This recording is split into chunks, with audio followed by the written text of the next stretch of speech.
Monsieur, bonjour, ravi de vous retrouver et bienvenue à cette nouvelle édition de notre programme Autour du monde concernant notre continent, l'Afrique. Et commençons l'édition d'aujourd'hui du lundi 24 juin 2024 avec les investissements directs étrangers égyptiens qui ont atteint 10 milliards de dollars au cours de l'exercice financier 2022-2023, marquant les plus hauts niveaux en 15 ans. Ce chiffre représente une augmentation de 12,3% par rapport à l'exercice 2021-2022. Les créations et exemptions de nouvelles entreprises ont contribué à ce flux d'investissement à hauteur de 37%. Pour l'exercice 2023-2024, l'Égypte s'est fixé pour objectif d'attirer 12 milliards de dollars d'investissements directs étrangers. Dalia Karam nous donne plus de détails.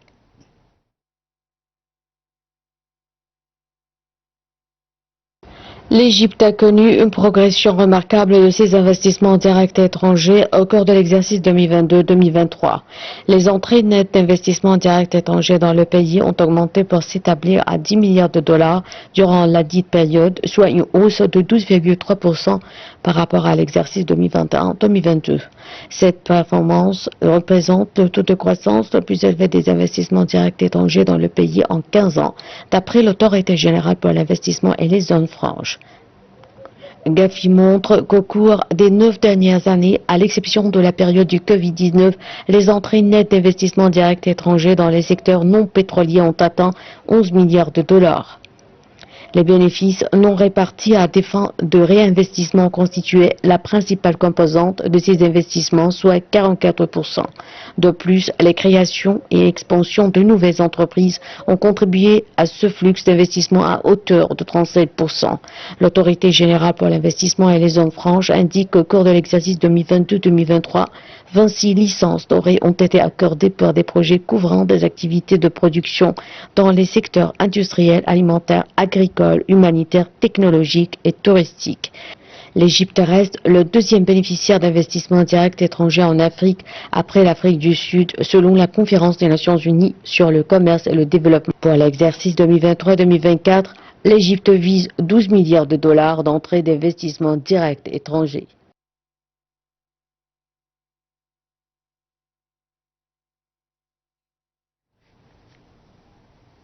L'Organisme des Nations Unies pour le commerce et le développement, CNUSED, a révélé que l'Égypte était en tête des pays du continent africain et de nombreux pays du monde en réalisant des investissements directs étrangers s'élevant à 9,841 milliards de dollars en 2023. Ce montant est parmi les 52 633 milliards de dollars qui se sont afflués vers le continent africain. Et j'ai le plaisir d'avoir actuellement avec moi en ligne Dr Ahmed Ellifi Nassif, conseiller international dans la gestion des affaires, qui va nous jeter la lumière sur ces chiffres. Bonjour Dr Ahmed Ellifi Nassif. Bonjour à vous, madame. Bonjour. Alors, tout d'abord, comment voyez-vous ces chiffres? Ce sont des chiffres très positifs, surtout si on les compare avec les chiffres qu'on avait avant l'application du stratégie de président Sisi. Donc, on voit une évolution très importante qui est vraiment une certification du business mondial, que l'Égypte est devenue un terrain très fertile pour les investissements qui viennent de l'étranger. D'après vous, quels sont les facteurs qui ont encouragé les investissements directs à venir pour investir en Égypte? Quels sont ces facteurs? Pour commencer avec l'amélioration de l'infrastructure, ça c'est une chose très importante. Même avant ça aussi, on a la sécurité qu'on a aujourd'hui en Égypte, ce qui était absent il y a quelques années avant que le président Sisi prenne le pouvoir, et aussi qu'elle est toujours absente dans les pays voisins, ou la plupart des pays voisins Oui. Ce qui fait que ça, c'est vraiment, disons, c'est un minimum. Si jamais il y a un pays qui est pas sécurisé, on ne va jamais avoir des investissements.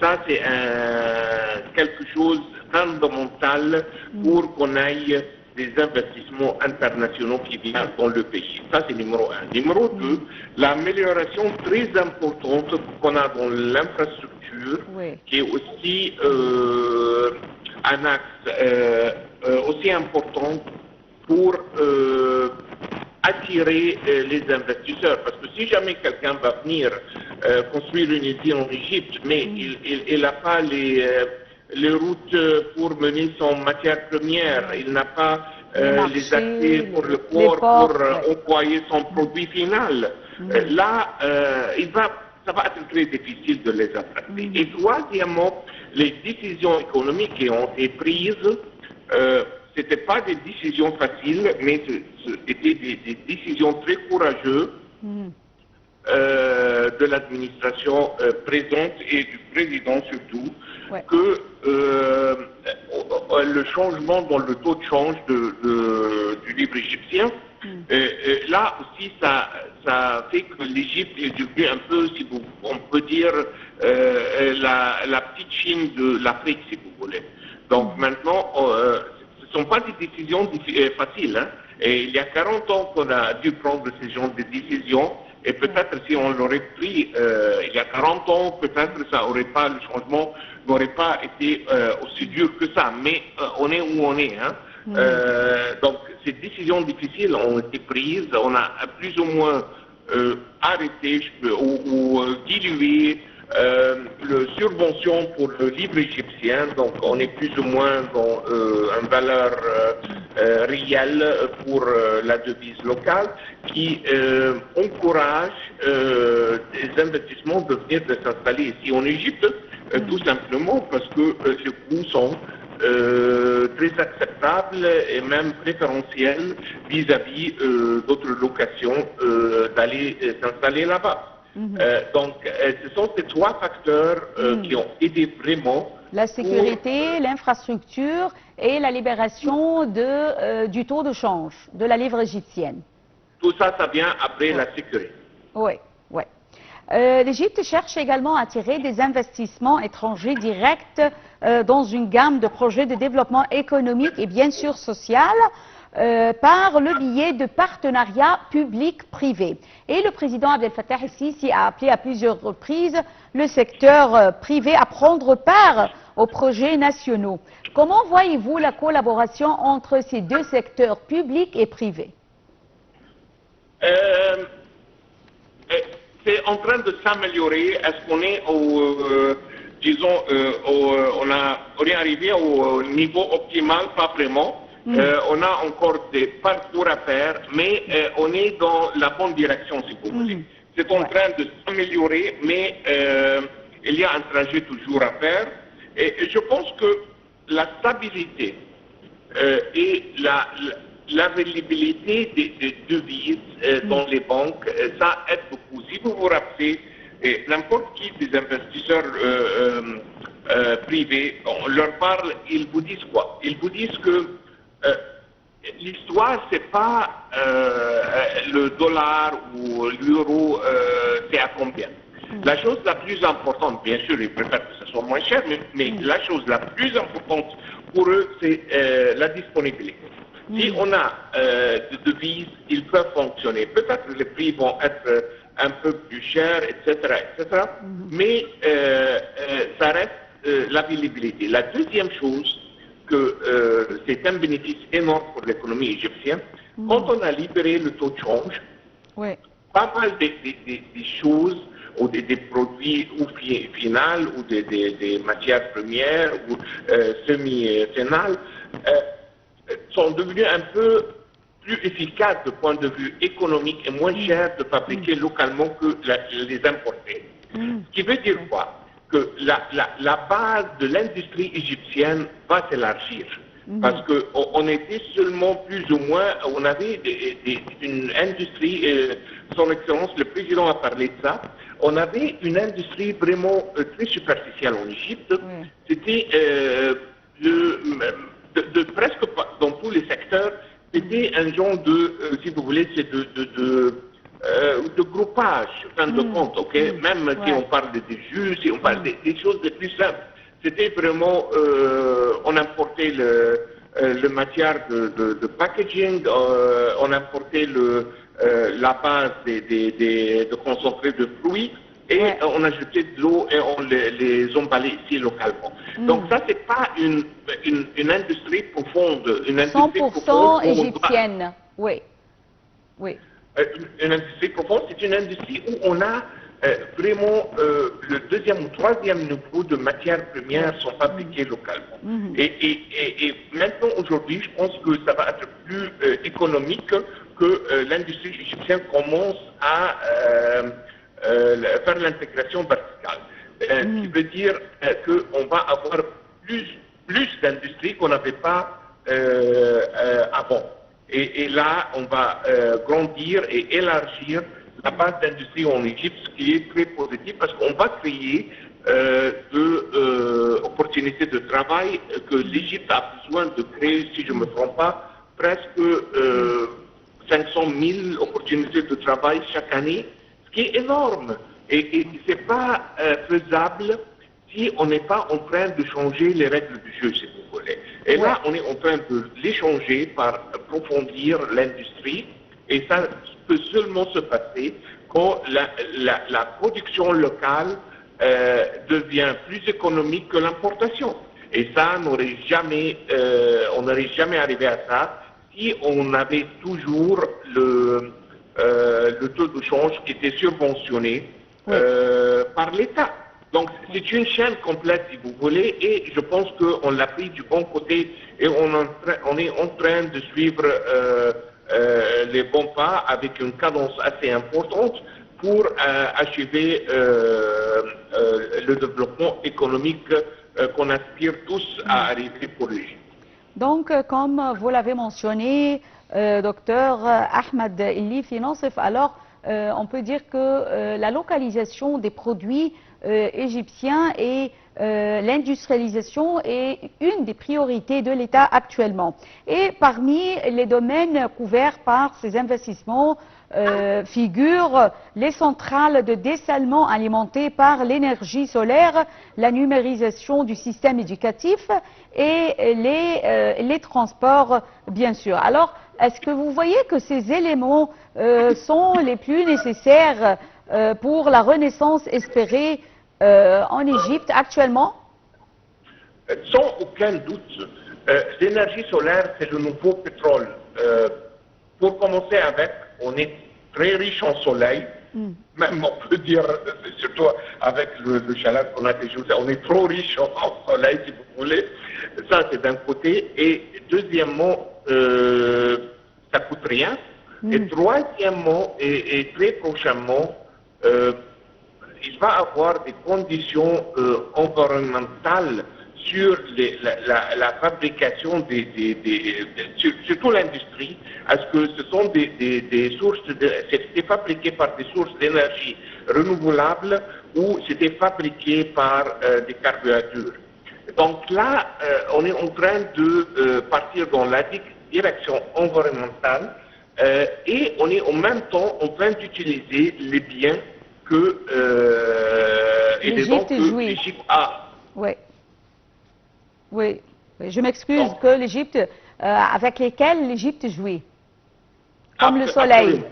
Absolument. On n'a pas trop de pétrole, on a presque assez de pétrole pour notre consommation locale, mais on a plein du soleil.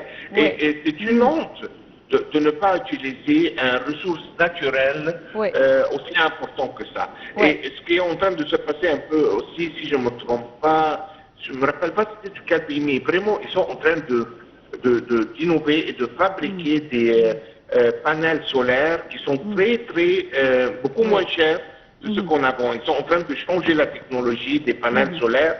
Et donc là, on va vraiment, ça va être beaucoup moins cher de collecter l'énergie solaire. Ouais. Et je pense que c'est la bonne route dans toutes les dimensions pour l'Égypte, s'il vous plaît. N'oublions pas également, docteur Ahmed Elifi Nassef, la main-d'œuvre égyptienne qui se trouve à des coûts, on peut dire, peu élevés. Et je tiens à vous remercier infiniment, docteur Ahmed Elifi Nassef, conseiller international dans la gestion des affaires. Et enchaînons avec le Rwanda. Alors, le Rwanda serait-il prêt à entrer en guerre contre la République démocratique du Congo? C'est l'interrogation qui suscite les propos du président rwandais dans une interview accordée jeudi dernier à la chaîne de télévision française France 24. Les détails avec Dalia Kor. C'est en réponse aux récentes allégations de son homologue congolais Félix Tshisekedi qui accuse le Rwanda d'organiser un génocide dans l'est de la RDC que Paul Kagame a exprimé sa détermination à entrer en guerre avec son voisin si nécessaire. Tout en refusant de confirmer la présence de ses soldats sur le sol congolais, le chef de l'État rwandais a par ailleurs accusé à son tour le président Tshisekedi d'orchestrer une idéologie génocidaire visant les Tutsis congolais dans la région. Kinshasa soupçonne Kigali de prêter main forte aux rebelles du M23 aux prises avec l'armée régulière congolaise à l'est de la RDC. Bien sûr qu'une guerre est possible, je ne vous le cache pas, met en garde Félix Tshisekedi. Il a accusé le Rwanda, qui est leur voisin, de violer leur territoire pour piller leurs minerais critiques et terroriser leur population. Il a dénoncé l'inertie de la communauté internationale à qui Kinshasa demande de prendre des sanctions contre le Rwanda. Kigali dément son implication, mais la communauté internationale dont la France et les États-Unis estiment que le Rwanda soutient le M23 et a engagé des forces dans l'Est. Changeons un peu de sujet avec des trésors culturels togolais. À la recherche des biens culturels togolais en Allemagne, derrière les portes de ce musée à Berlin en Allemagne, un travail de mémoire est en cours. Shem Sinemi nous donne plus de détails sur ce trésor.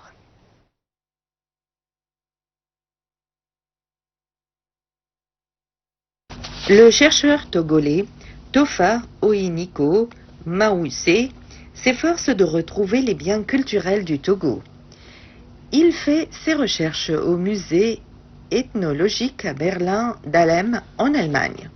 Depuis son arrivée il y a 6 mois, il a déjà recensé des œuvres majeures de la culture togolaise. Parmi ces objets, on trouve des tam-tams parlant de la culture Ewe du sud du Togo et un collier traditionnel Kabiwe du nord du pays. Ces artefacts ont été transportés à Berlin pendant la période coloniale allemande au Togo entre 1884 et 1918. C'est le tam-tam parlant de nos ancêtres, le tam-tam qui est utilisé pour envoyer des messages aux communautés. C'est l'atumpani, explique Dr Tofa Oiniko Maoussé. Des trésors culturels togolais sont donc conservés en Allemagne tandis que le Togo reste souvent dans l'ombre pendant que plusieurs pays réclament le retour de leurs œuvres culturelles d'Europe. Pour M. Maoussé, il faudra d'abord discuter avec les communautés à qui appartenaient les objets et ensuite avec les gouvernements et les gouvernants africains qui doivent porter le projet. Chaque œuvre retrouvée est un pas de plus vers la réappropriation de l'héritage culturel togolais. Et sur place à Lomé, le sujet des biens culturels du Togo en Allemagne commence à faire débat au sein des communautés universitaires. Et le Koukou Azamede, enseignant, chercheur à l'université de Lomé, soutient qu'il faudra une démarche auprès des communautés avant de parler de restitution des œuvres. Restituer, c'est d'abord savoir ce qu'il faut rendre, et ensuite, ceux à qui il faut restituer ont aussi le droit de s'informer d'abord sur le processus. Le chemin vers la restitution est encore long, mais les chercheurs en cours et les débats autour laissent espérer un avenir où ces trésors culturels pourraient retrouver leur place d'origine. Mesdames et messieurs, fin de cette édition de notre programme Autour du monde. Merci pour votre fidélité à Nile TV International qui vous souhaite une très bonne journée. Merci et au revoir.